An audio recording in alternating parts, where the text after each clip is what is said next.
तो दोस्तों नमस्कार। मैं एस्ट्रो सुनील चोपड़ा। आज हमारी अंतिम क्लास है जो कि प्रश्न कुंडली केपी पर आधारित हमने स्टार्ट की हुई थी। तो आज जो हम सब्जेक्ट ले रहे हैं वह खोई हुई चीजें या चोरी हो गई चीजें। हमारी कोई चीज चोरी हो जाती है या खो जाती है तो वो किस दिशा में गई है, कहाँ गई है, कौन ले गया, कैसे पता करेंगे, वो मिलेगी या नहीं मिलेगी। ये सब चीजों का अध्ययन आज हम करने वाले हैं। क्या है, मिलेगी या ना मिलेगी, तो उस पे आधारित हम चर्चा कर रहे हैं आज। उसके लिए हमें सबसे पहले क्या करना होता है कि जब किसी जातक की कोई वस्तु चोरी हुई है, खो गई है, वो जब आपसे पूछता है, जरूरी नहीं कि उसी समय पूछे, वो कभी भी पूछ सकता है, तो आपको उसका समय लेना है कि चोरी कब हुई थी। यहाँ पर प्रश्न कुंडली में तो उसी समय हम लेते हैं कि जब प्रश्न किया गया हो, तभी हम उसी समय नोट करके और वही टाइम लिखते हैं। लेकिन इसमें क्या है कि चोरी गई वस्तु कितने बजे चोरी हुई है, किस दिन चोरी हुई है, वो समय लेना है। जैसे कि अपन लग्न कुंडली बनाते हैं कि बच्चा कब पैदा हुआ है, उसी प्रकार चोरी गई या खोई हुई वस्तु, उसका दिनांक और समय और स्थान वही लेना है जहां पर वह चोरी हुई है या खोई है।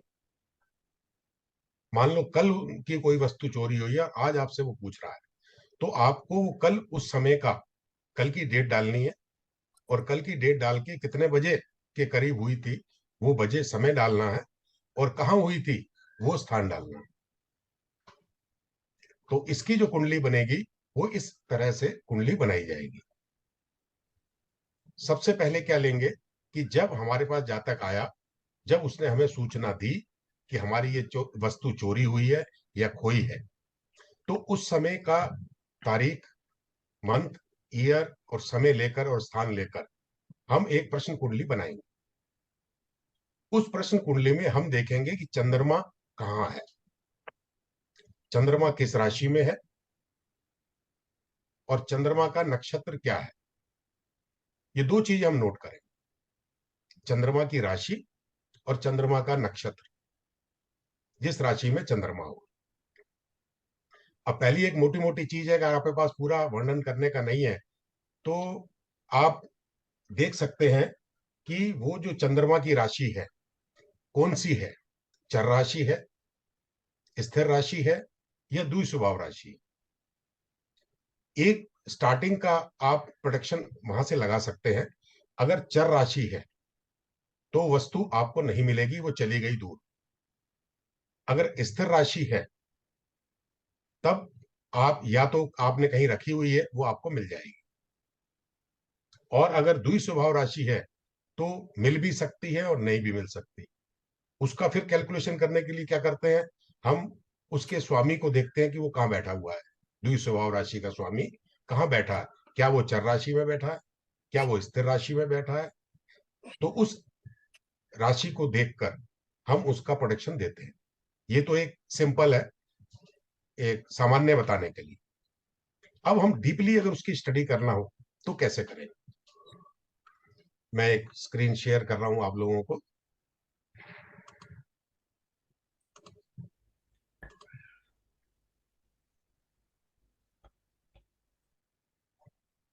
देखिए स्क्रीन पे है, जब वस्तु खोई या चोरी हुई है उस समय की चंद्र राशि कौन सी है और चंद्र किस नक्षत्र में है, ये दो चीजें लेना है। ठीक है। अब ये पता करना है कि हमारी वस्तु पुरुष ले गया है या स्त्री ले गई है। अगर पुरुष ले गया है, अगर वो राशि चंद्र राशि 1 3 5 7 9 11 है, विषम संख्याएं हैं, तो वो पुरुष लेकर गया है। और अगर सम संख्या है 2 4 6 8 10 12, तो वो वस्तु स्त्री के पास है, स्त्री लेके गई।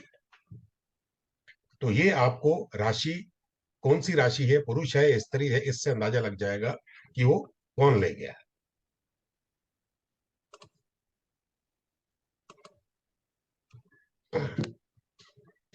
अब देखिए चार दिशाएं होती हैं। अब हम अंदाजा लगाएंगे किस दिशा में गई है वो वस्तु।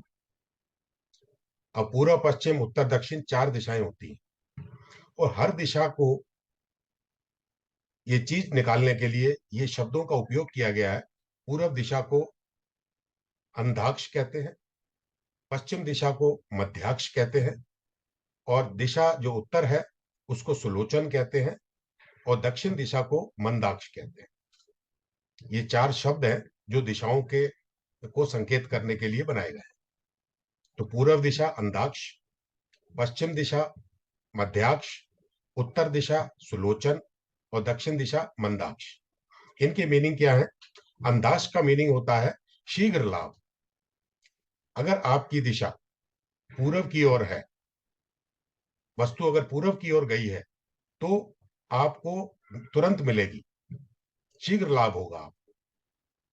ठीक है। अब कैसे पूर्व की ओर गई है कि नहीं, वो मैं आगे बताऊंगा कैसे गई है। अगर आपकी वस्तु पूर्व दिशा की ओर गई है तो उसे अंधाक्ष कहेंगे, और आपको तुरंत मिल जाएगी। अगर ये आपकी वस्तु पश्चिम दिशा में गई है तो उसको मध्याक्ष कहते हैं। तो उसे दूर त्रेवण, हिंदी शब्द है ये, मतलब 50-50% हो सकता है मिल भी जाए, और हो सकता है ना मिले। हो सकता है 2-3 महीने बाद मिले या ना मिले, लेकिन इसके लिए आपको प्रयत्न करना होगा, मेहनत करनी होगी, मुश्किल है। अगर उत्तर की तरफ गई है तो सुलोचन शब्द आता है इसके लिए। आपको ये चीज नहीं मिलेगी अगर उत्तर दिशा की ओर आपकी वस्तु चली गई। अगर आपकी वस्तु दक्षिण दिशा की ओर गई है तो उसे हम मंदाक्ष बोलते हैं। आपको पूर्ण लाभ मिलेगा, 2-3 दिन के अंदर अंदर आपको वो वस्तु प्राप्त हो जाएगी। इसके लिए भी थोड़ा प्रयत्न आपको करना पड़ेगा, खोजबीन तो करनी पड़ेगी आपको। तो ये चारों दिशाओं में वस्तु अगर गई है तो ये चारों दिशाओं का जो फल है वो इस तरह से आप बताएंगे। अब ये कैसे पता करेंगे कि ये किस दिशा के अंदर गई है? अब ये चीजें जो चंद्र राशि है और चंद्र जिस नक्षत्र में है, उस नक्षत्र के आधार पर हम पता करेंगे कि वो पूर्व की ओर गई है, पश्चिम की ओर गई है, उत्तर की ओर गई है या दक्षिण की ओर गई है। ये एक और चार्ट मैं आपको दिखा रहा हूं जिसके अंदर पूरा वर्णन लिखा हुआ है। ये देखिए, अगर चंद्रमा का नक्षत्र अश्विनी आता है, मार्गशीर्ष आता है, अश्लेषा आता है, हस्त आता है, अनुराधा आता है, उत्तराषाढ़ आता है, और शतभिषा, ये 7 नक्षत्र आते हैं, तो आपकी वस्तु तुरंत मिल जाएगी और दक्षिण दिशा में गई। आराम से देख लीजिए, इत्मीनान से। प्रीति जी दिखाई दे रही है कि नहीं? अगर अश्विनी, मार्गशीर्ष, अश्लेषा, हस्त, अनुराधा, उत्तराषाढ़, शतभिषा, ये नक्षत्र चंद्रमा के उस समय है, तो आपकी वस्तु, खोई हुई वस्तु या चोरी वस्तु दक्षिण दिशा में गई है और आपको वो मिल जाएगी, आप कह सकते हैं। ठीक है। नंबर 2, यदि चंद्रमा का नक्षत्र भरणी, आद्रा, मघा, चित्रा, ज्येष्ठा, पूर्व भाद्रपद आता है, इसका स्क्रीनशॉट ले लें आप। वैसे तो मैं भेज दूंगा आपको ये शीट। अगर ये नक्षत्र आते हैं तो ये मध्याक्ष है, तो मतलब वस्तु जो है पश्चिम दिशा की ओर गई है, तो आपको वो दूर चली गई है। हो सकता है मिले और हो सकता है नहीं मिले, प्रयत्न करने पड़ेंगे। कड़ी प्रयत्न के बाद मिल भी सकती है और नहीं भी मिल सकती। 50-50% का इसका फल आता है। और तीसरा है कृतिका, पुनर्वसु, पूर्व फाल्गुनी, स्वाति, मूल, श्रवण और उत्तरा भाद्रपद। अगर चंद्रमा का नक्षत्र इनमें से कोई है तो आपकी जो वस्तु है वो उत्तर दिशा की तरफ गई है, और उत्तर दिशा की तरफ गई है जिसको कि सुलोचन बोलते हैं, ये आपको वस्तु नहीं मिलेगी। अब चौथा आता है रोहिणी, पुष्य, उत्तरा फाल्गुनी, विशाखा, पूर्वा आषाढ़, घनिष्ठा और रेवती। अगर चंद्रमा का नक्षत्र इनमें से कोई है तो आपकी वस्तु पूर्व दिशा में गई है और आपको ये वस्तु अवश्य मिलेगी। आपको ये बता ही दिया कि स्त्री ले गई है या पुरुष ले गया है। आप ये देख सकते हैं राशि के अनुसार से। तो स्त्री या पुरुष ले गया है तो आप ये भी बता सकते हैं कि वो व्यक्ति कैसा दिखता होगा, देखने में कैसा होगा। इन नक्षत्रों का स्वामी जो है, इन नक्षत्रों का स्वामी ग्रह, उसके आधार पर आप बता सकते हैं कि वो ग्रह कौन सा है और उसके ग्रह की कैसी स्थिति होती है। मान लो मंगल है। मंगल को अपन क्या बोलते हैं? एक गठीला बदन, रंग साफ, 20 से 35 वर्ष की आयु वाला। अगर मंगल आता उस नक्षत्र का स्वामी तो ऐसा व्यक्ति लेके गया है। सूर्य आता है तो व्यक्ति थोड़ा सा लंबा होगा, गेहुआ रंग होगा और मध्यम आयु होगी।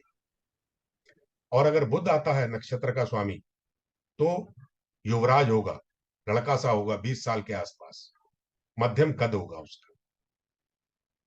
और अगर गुरु आता है नक्षत्र का स्वामी तो व्यक्ति लंबा होगा, तंदुरुस्त होगा, उसकी उम्र होगी 45 से 60 वर्ष के बीच में। और अगर शुक्र आता है तो मध्यम है, सुंदर है, स्मार्ट है, 25 से 45 साल की उसकी आयु है। स्त्री हो सकता है, पुरुष भी हो सकता है, वो राशि के अनुसार है। और शनि है तो लंबा, काला रंग, 60 से ऊपर, ये ऐसा बताया गया है। तो इस तरह से उसका विवरण होगा। और अगर डीप में थोड़ा सा जाएं तो हम उसका नाम का पहला अक्षर भी निकाल सकते हैं। नाम का पहला अक्षर जिस तरह से हम लोग बच्चे का नामकरण करते हैं उसी प्रकार से निकालते हैं। अगर चंद्रमा मेष राशि में है और उसके जो नक्षत्र है उसके हिसाब से जो पहला अक्षर आता है, जिस तरह से नामकरण करते हैं, वो पंचांग से देख के आप बता सकते हैं। तो मेष राशि जो है, चू चा लो ला, इससे मिलता जुलता उसका नाम होगा। तो पहला अक्षर ज्यादातर ले सकते हैं, चा पर उसका नाम होगा। अगर मंगल आ गया, मेष राशि आ गई, तो चा पे व्यक्ति का नाम होगा। वृष राशि आ गई तो उस व्यक्ति का नाम जो है ई पर या ऊ पर होगा। मिथुन राशि आ गई तो उस व्यक्ति का नाम क या की से होगा। कर्क आ गई तो ह या ड। जिस तरह से पंचांग में ये अब नामकरण करते हैं हम चंद्र राशि को देखकर, उसी प्रकार से यहां से नाम पंचांग में से देखकर उसको बता सकते हैं। तो ये जो विवरण था, ये खोई हुई वस्तु और चोरी गई वस्तु के बारे में था। इसके बारे में कोई प्रश्न पूछना चाहे तो आप पूछ सकते हैं। तो सर इसमें